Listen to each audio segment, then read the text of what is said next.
Well, like I said in the intro, we've got this, I think he said it was a 1988 John Deere 420. It's got the Onan motor in it, and it's got a starting issue. He went through and repainted it all. It was, I guess his dad bought it brand new, and it's a heck of a mower. It's in really good shape, but he went through and redid it, and when he got all done, it just click, click, click, click, click when you turn the key, and you turn it enough, and finally it'll bite, and it'll turn itself over. So he's been having problems with it, and he's a carpenter contractor. He's not really a mechanically inclined guy, so he brought it over, and we're gonna take a look at it. So he says he added grounds and he's done all this, but he never fixed the battery cable. He just has these vice grips here to hold the battery cable on, and I'll see if I can show you what it's doing. It's just doing that.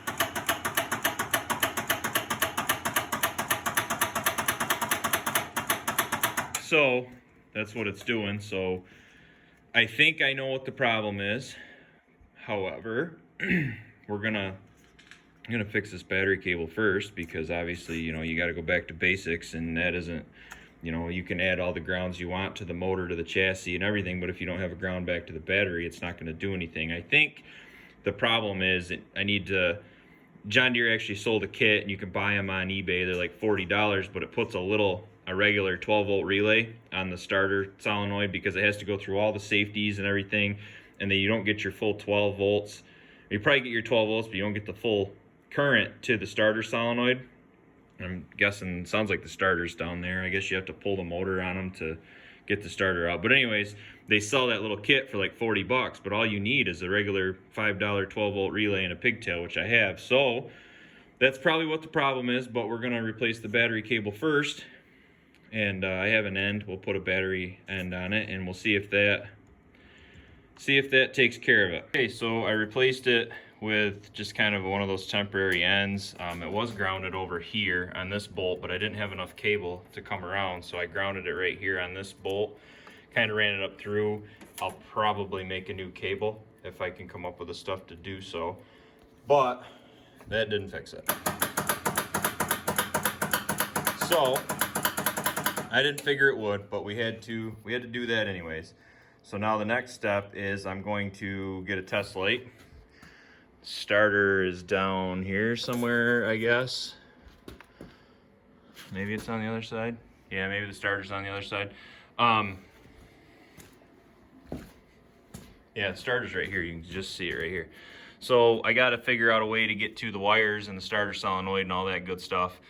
And probably pull this tin off here, and then maybe I can get to it.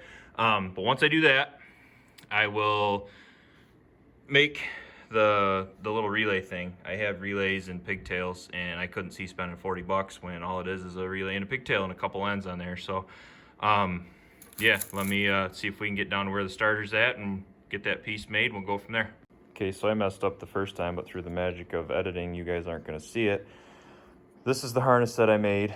Your black and your white wires are the control side for your relay, terminal 85, 86, and then you have terminal 87 and terminal 30, which are your blue and your yellow wires. So basically what's going to happen is this black wire off the side with that ring terminal on it, that's going to go to a ground. The white wire with the male spade on it is going to plug into the spade connector on the factory harness of the tractor. So when you click the key, it's going to put 12 volts into that. It's going to go across the relay, which isn't plugged in. And then you got your ground, so that's going to make the relay clack. The yellow wire with the ring terminal is going to go to where the battery cable comes down onto the starter solenoid. And then the blue wire with the female spade connector is going to plug in onto the terminal on the starter solenoid. So basically what's going to happen is when you hit the key, 12 volts into the white wire, across the coils in the relay, and then out the ground there, and that's going to make the relay click. And when the relay clicks, it's going to take 12 volts through that ring terminal, up the yellow wire, through the closed terminals in the relay, and it's going to put full 12 volts right to the starter solenoid.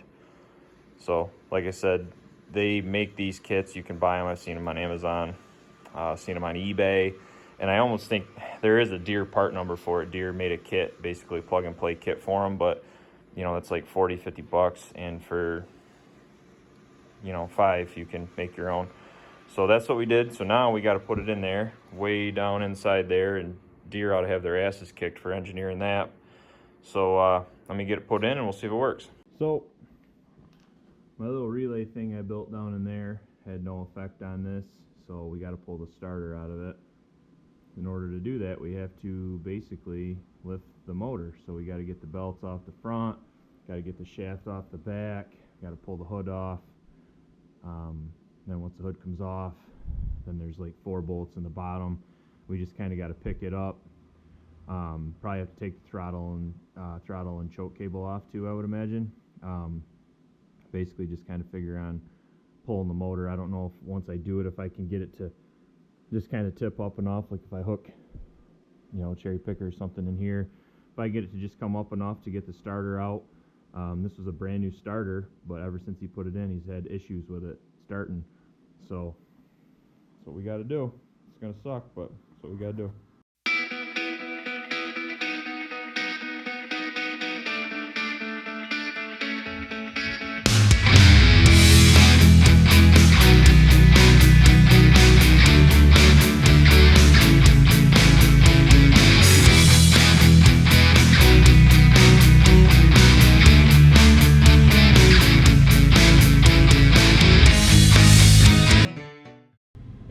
So now we're going to bench test it. So basically I got a battery down here on the floor, and then I got jumper cables coming up. Put your negative on the starter case, put your positive on the positive post of the solenoid, and then you can use a wire. In this case I'm going to use a bolt, and you basically just go from the hot post where the your positive post where your jumper cables or your big battery cable would come in, and you just touch the little post next to it. And that right there is the problem. That starter was brand new when he put it in. He said nothing but issues with it since he put it in there. So there's his problem right there. So now I gotta see if he has the old one, if he does, or we want to order parts or what we got to do. But problem solenoid right in here. I don't know if you can take it apart, clean the contacts on it. You probably can't. Got to take it apart anyway, so we might take it apart and take a gander and see what we got. So this is the original starter out of it. He saved it, which was good. This one's actually a Mitsubishi. Probably a better starter than the COVID built aftermarket one that he put on there. He's been having problems with the other one ever since he put it on there, so we'll give this one a little bench test and see if it works.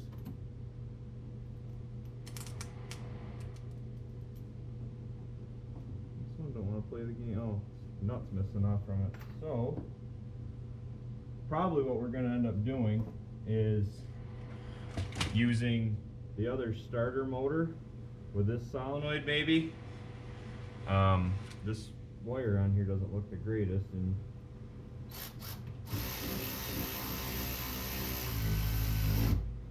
sometimes you can buy replacement brushes. I had a BMW starter and it burnt that wire off, and I couldn't solder new wire in there, so I bought just the brushes for, hell, I think they were $20, $25 versus like a couple $100 BMW starter.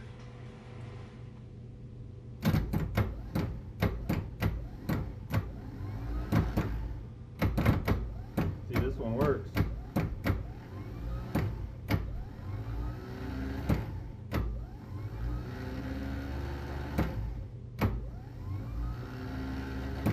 So this solenoid definitely bad, so you gotta kind of watch sometimes. You know, the cheap $70 starters, some of them are better than others. I don't know which brand he used.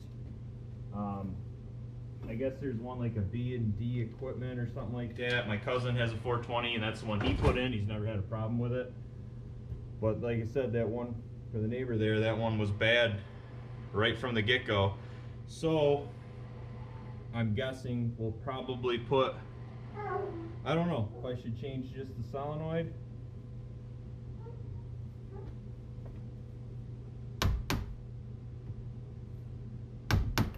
what I should do here. Let me take it and look.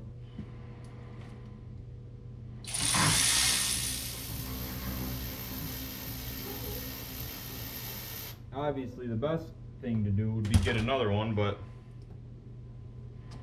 he kind of wants the tractor and I kind of want it out of the shop, so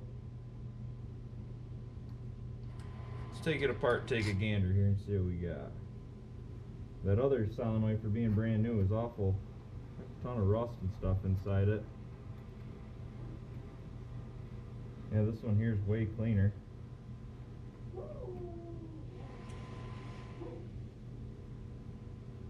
Clean that plunger up so it doesn't stick. Graphite lube would probably be ideal. Some dry lube.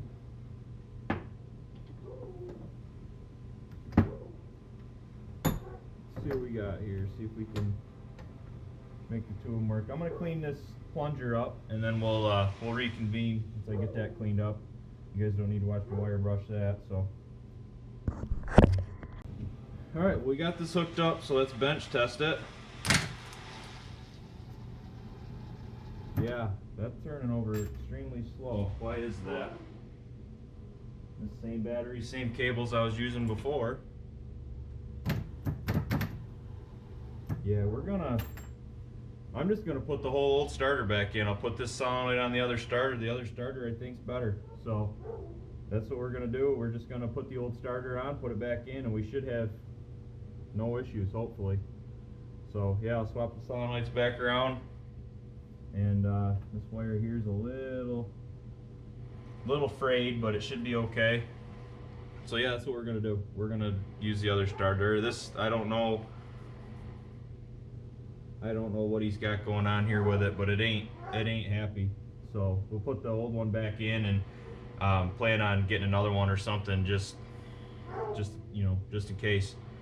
But that's the plan. Yeah, so here, this is old starter, old solenoid. Look how much better this one spins.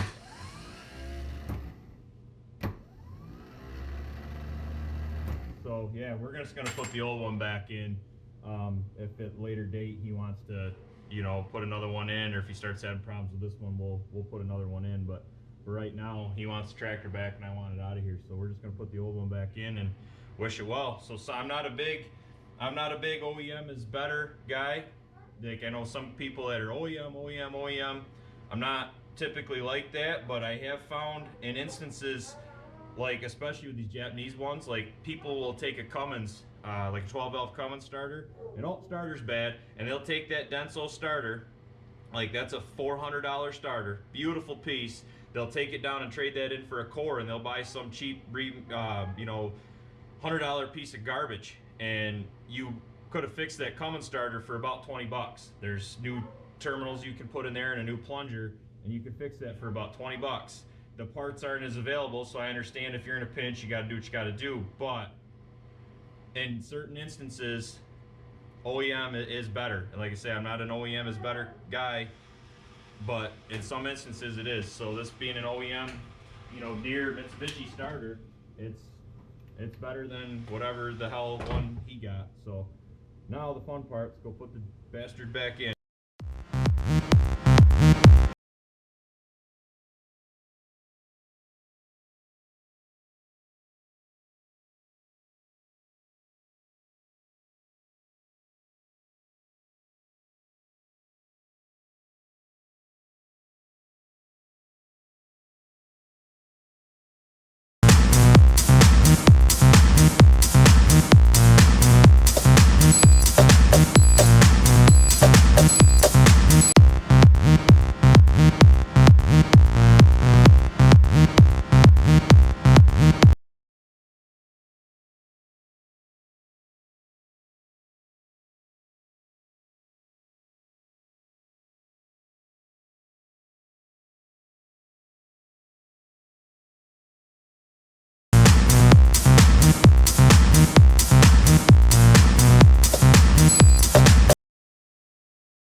So my time-lapse times out a little bit. I got excited shop dog here for what reason, I don't know.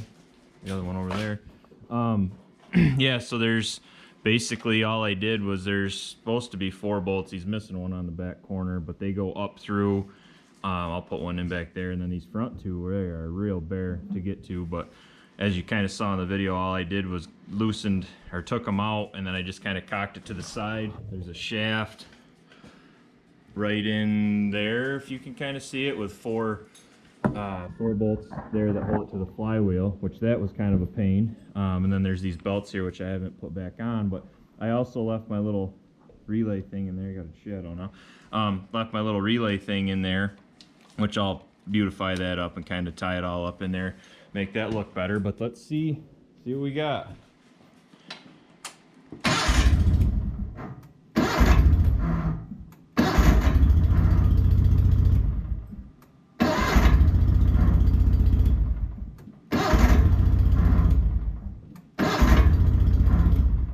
Okay, well, I'd say that was a success.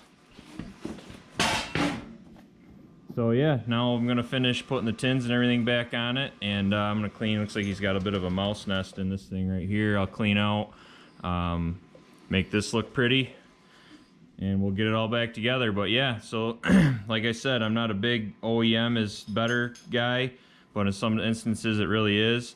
And like I was talking about the 12 valve Cummins starter, you can buy the pieces from Gino's Garage, and all it is a half moon shaped piece for the contactors in there, and then the plunger, and they just get crappy in there. You can sometimes take them apart, clean them, and put them back in. It'll get you off the side of the road. But if I ever have to do one, I'll definitely do a video about that. But yeah, I'll tell him that maybe he's going to want to look into, you know, possibly getting a new starter, have it on the shelf, buy a better one than the one that he bought before. But that's it. Successful on the John Deere 420, and like I said, these things here, there's a couple videos on how to put them on. You can spend the $40, or you can buy a $10 relay and a couple wire ends and make one yourself. So there we go, another successful repair. As always, thanks for watching.